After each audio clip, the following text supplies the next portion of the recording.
Nah, oke, baiklah teman-teman sekalian, masih dengan saya di sini Ananda Alwi Fadilah. Jadi selanjutnya saya akan membahas tentang Afrika pada masa praaksara hingga zaman peradaban Mesir kuno. Nah, yang akan saya mulai dengan Afrika masa praaksara teman-teman sekalian. Nah, jadi Afrika ini merupakan benua yang memiliki peran penting dalam sejarah awal peradaban manusia, khususnya pada masa praksara. Berdasarkan temuan arkeologis, Afrika dikenal sebagai Crown of Humankind atau tempat asal manusia modern, itu dia. Jadi masa praksaranya di benua Afrika ini sudah sampai ke masa praksara manusia modern, itu diketahui. Nah, pada tahap awal kehidupan praksara manusia Afrika hidup secara nomaden. Nah, berpindah dari satu tempat ke tempat lain untuk mencari makanan dan air. Itu mungkin salah satu cara untuk mempertahankan hidup mereka, yaitu dengan berpindah-pindah mencari sumber makanan. Nah,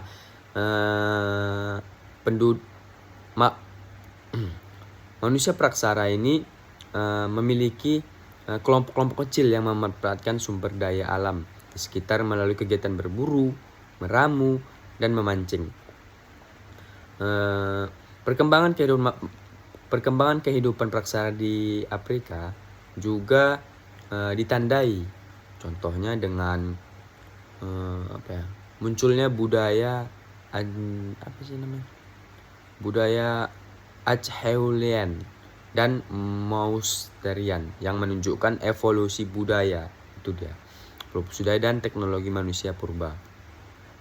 Dan juga pada masa praksara, perkembangan kehidupan praksara di Afrika selanjutnya ditandai dengan banyak sekali kepercayaan dan roh nenek moyang mereka.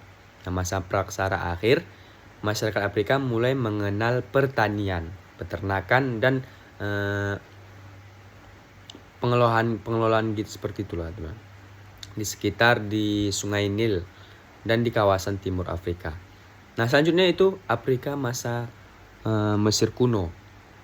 Nah, jadi peradaban Mesir kuno merupakan salah satu peradaban tertua dan paling berpengaruh di dunia yang berkembang di kawasan timur laut, itu dia, khususnya di sepanjang Sungai Nil. Nah, oleh karena itu peradaban Mesir ini disebut juga sebagai hadiah Sungai Nil atau the gift of the Nile.